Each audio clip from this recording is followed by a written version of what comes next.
Y si os parece, vamos a pasar al turno de preguntas. A lo largo de la jornada, los asistentes han ido planteando algunas cuestiones. A ver si mientras tanto se pueden ir conectando los ponentes. Estoy viendo que algunas de ellas ya han sido contestadas por escrito a través del chat. Así que vamos a intentar dar voz a aquellas que todavía no se han podido contestar. A ver.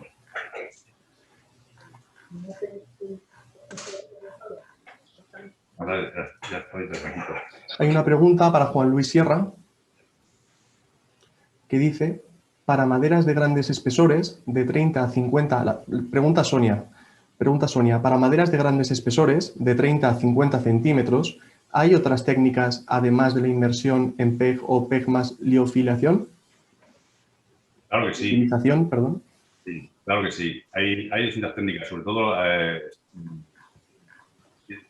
son técnicas normalmente de impregnación, porque hay que actuar sobre todo el volumen, toda la masa de la madera, ¿no? Entonces, hay impregnaciones totales, o sea, en vez de impregnación parcial más liofilización, se puede hacer estas ceras. Suele ser en caliente y suele durar también más tiempo. Se puede hacer una impregnación total. Hay otras técnicas son reversibles, pero se pueden utilizar si no tienes otra alternativa, que son las impregnaciones también con aminoresinas. El problema que tienen es que, pues eso, que básicamente que son irreversibles. Pero se han hecho en algunas estructuras de madera, en algunos barcos fluviales, unos barcos romanos en la antigua Maguncia, en Mainz, se han hecho, y bueno, y en otros barcos. Pero sí hay otras técnicas, sí.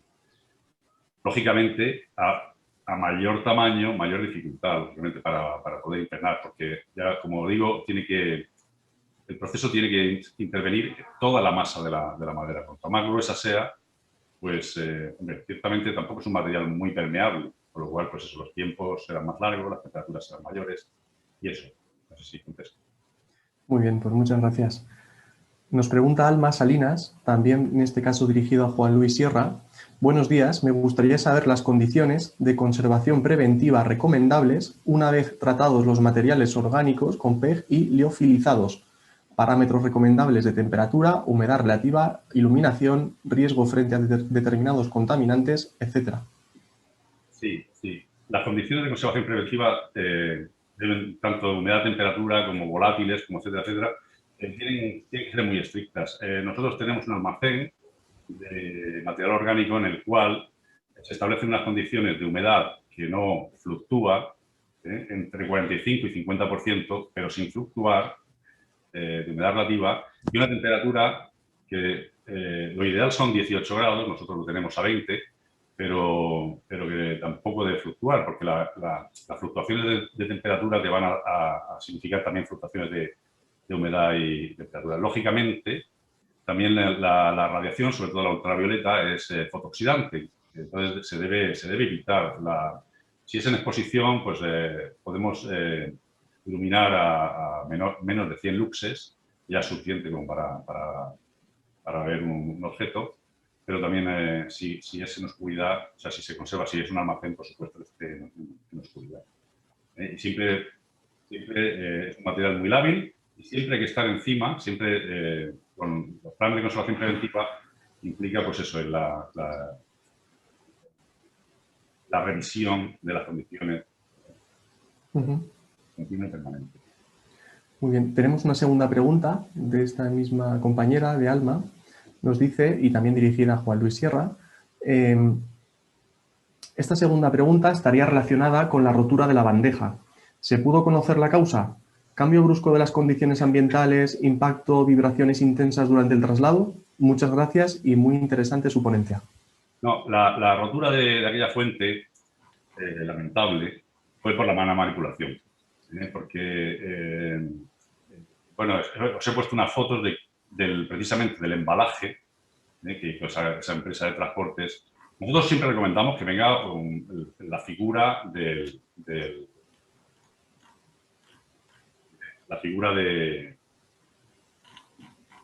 de correo, una persona que se haga cargo tanto de cómo se embala el material para el transporte como luego el desembalaje y la manipulación, ¿no? En este caso, no quisieron esa figura de correo y sí que confiaron en una empresa de transporte especializada, pero muchas veces la buena apariencia del objeto hace que no te des cuenta de que es muy, muy frágil, ¿no? Y entonces, pues, indudablemente fue la mala manipulación de ese objeto. Muy bien, y tenemos una última pregunta para ti también, Juan Luis. En este caso nos pregunta Mario Antonio Moreno. Como bien has comentado, el agua al congelarse aumenta su tamaño y podría deteriorar los materiales que se pretenden conservar, aunque a continuación has aportado el modo en que solucionáis este problema. Sin embargo, además del aumento de tamaño, el agua al congelarse puede desarrollarse en cristales de distintas formas, en función de las condiciones ambientales como la temperatura y la humedad.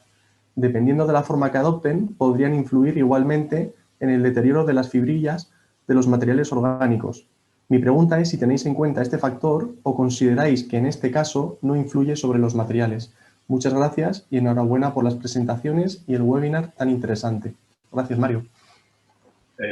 Sí. En principio, claro, a ver, la exposición como estaba muy limitada en el tiempo, pues no me ha dado tiempo a explicarlo todo, ¿no? Pero la congelación, que es uno de los puntos críticos también en el proceso de secado, dentro del proceso de liofilización, en la congelación influyen muchos parámetros.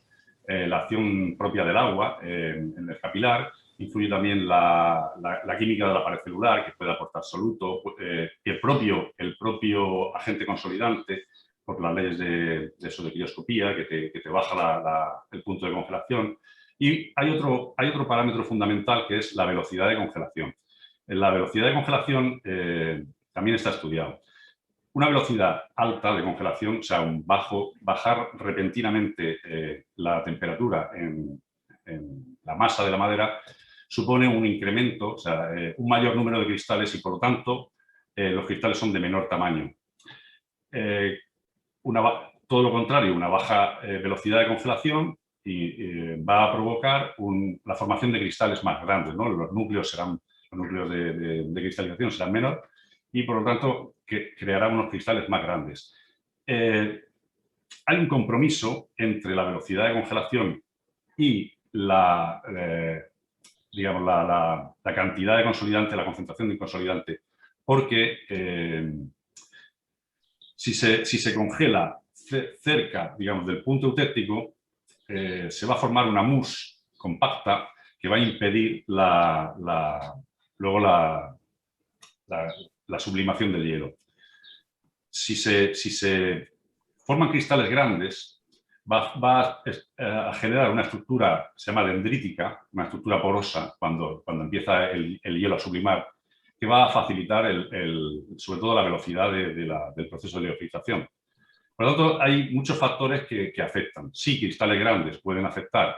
Normalmente son cristales nanométricos, que pueden afectar a lo mejor a las fibrillas, a los capilares interfibrilares o intrafibrilares, pero en sí a la estructura macroscópica no le va a afectar. No obstante, también tengo que decir que la velocidad de congelación, que es deseable que sea alta, en la práctica es complicado realizarla, porque en una madera, depende del tipo de madera, claro, depende del grosor. En una madera gorda, grande, el propio hielo que se forma en el exterior al congelar, ácido aislante e incluso con nitrógeno líquido, pues no se ha podido, estructuras grandes no se han podido congelar de forma rápida. No sé si he respondido a la pregunta, pero no es tan fácil, ¿eh? Hay muchos factores que intervienen en el proceso. Muchas gracias, Juan Luis. Creo que no hay más preguntas. Sí que las hay, pero han contestado el resto de ponentes por escrito. Entonces, bueno, creo que podemos dar por concluido el turno de preguntas. Creo que ha sido un seminario realmente interesante, donde hemos tratado diferentes temas muy diversos y donde yo creo que hemos aprendido mucho. Y para acabar, a modo de conclusiones, sí que me gustaría destacar 3 ideas que creo que resumen bien lo que sería la praxis de la arqueología subacuática. En primer lugar, la sensibilidad y el respeto que debe tener la arqueología. Por ejemplo, lo hemos visto hacia las creencias de las sociedades indígenas en las lagunas del Nevado de Toluca, ¿no? Devolviendo a las aguas aquellas ofrendas que se habían excavado y que se habían extraído después de documentarlas y estudiarlas.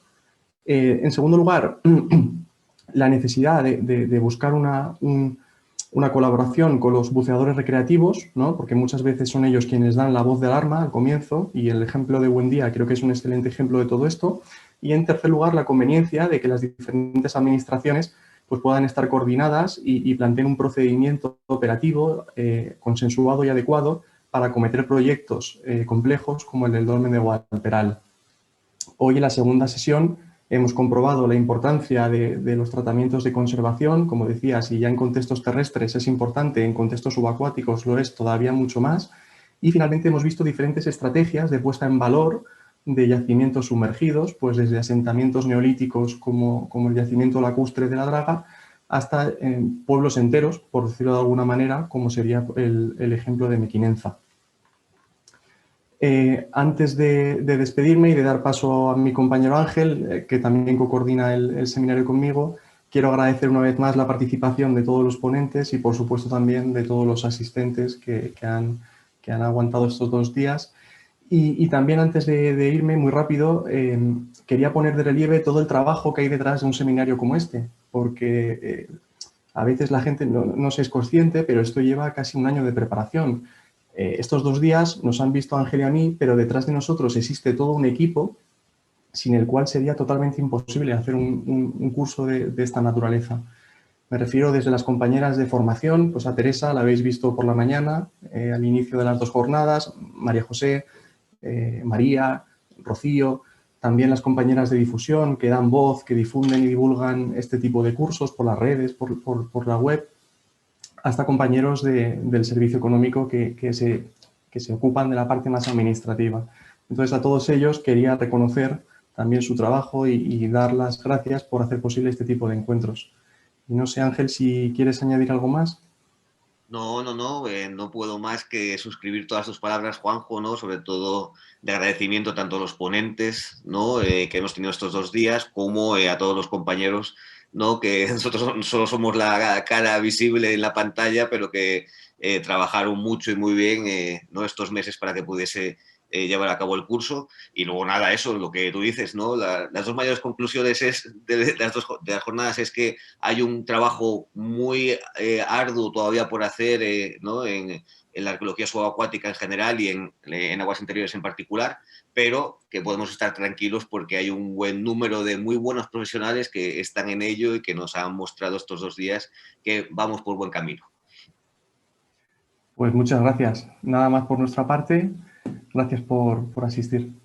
Yo, para terminar, solamente quiero recordaros desde el Servicio de Información del Instituto, del IPCE, que mañana, creo, en breve os llegará una encuesta, lo que os comentaba esta mañana, en la que todo lo que todas vuestras sugerencias nos interesan, y especialmente cualquier idea para nuevas actividades de formación, cualquier necesidad formativa que veáis, que sabemos los que nos dedicamos a esto que hay muchas. Las tenemos en cuenta para la organización de nuevos seminarios. Y por otra parte, os recuerdo una vez más que eso sí tardará un poquito más. En las próximas semanas se colgará todo el seminario de hoy en el canal de YouTube del Instituto. Y muchísimas gracias a todos. Ha sido estupendo. Muchas gracias por el esfuerzo. Hasta luego. Hasta luego, adiós. Muchas gracias. Adiós. Gracias. Adiós.